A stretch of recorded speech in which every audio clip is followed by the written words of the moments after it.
ଆମେ ଆପଣ ମାନେ ଜାଣିଛନ୍ତି ଏମିତି ଗୋଟେ ଦୁର୍ଭାଗ୍ୟଜନକ ଘଟଣା ଘଟିଗଲା ସେଥିପାଇଁ ଆମେ ସମସ୍ତେ ଦୁଃଖିତ। ଆପଣ ମାନେ ଜାଣିଛନ୍ତି ଗତ ଥର ବି ଏମିତି ଆମେ ଘଟଣା ପରେ ତୁରନ୍ତ ପଦକ୍ଷେପ ନେଇକି ସମସ୍ତ ଇଟାଭାଟି ଗୁଡିକୁ ଭାଙ୍ଗି ସାରିଥିଲୁ।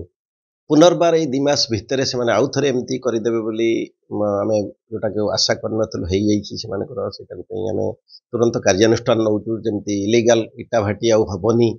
ଆଉ ମୁଁ ଲେବର ଅଫିସରକୁ ବି ପଠେଇଛି ଇନହ୍ୟୁମାନ କଣ୍ଡିସନରେ ଯୋଉ ଲେବର ମାନଙ୍କୁ ରଖିଛନ୍ତି ମାଲିକ ମାନେ ସେଇଟାକୁ ବି ଆମେ ତାକୁ ତୁରନ୍ତ ତା ଉପରେ କାର୍ଯ୍ୟାନୁଷ୍ଠାନ ନେଉଛୁ ଏବଂ ଏଇ ଯୋଉ ପରିବାର ମାନେ ଆସିକରି ଅଛନ୍ତି ତାଙ୍କୁ କେମିତି କାମ କରିବାର ଉପଯୁକ୍ତ ଜାଗାଟା ତାଙ୍କୁ ଦିଆଯିବ ଏବଂ ତାଙ୍କୁ ଗୋଟେ ମାନବିକ ହିସାବରେ ତାଙ୍କୁ ଉପଯୁକ୍ତ ଭାବରେ ରକ୍ଷଣାବେକ୍ଷଣ ତାଙ୍କୁ କରାଇବା ମାଲିକମାନଙ୍କର ଯୋଉଟା ଦାୟିତ୍ୱ ସେମାନେ କରୁନାହାନ୍ତି ତାକୁ ଆମେ ଏନଫୋର୍ସ ନିହାତି କରୁଛୁ ଏବଂ ତୁରନ୍ତ ତା ଉପରେ ଆମେ କାର୍ଯ୍ୟାନୁଷ୍ଠାନ ଗ୍ରହଣ କରୁଛୁ। ଆମେ ପ୍ଲାନ୍ କରିସାରିଲୁଣି ଅଲରେଡି।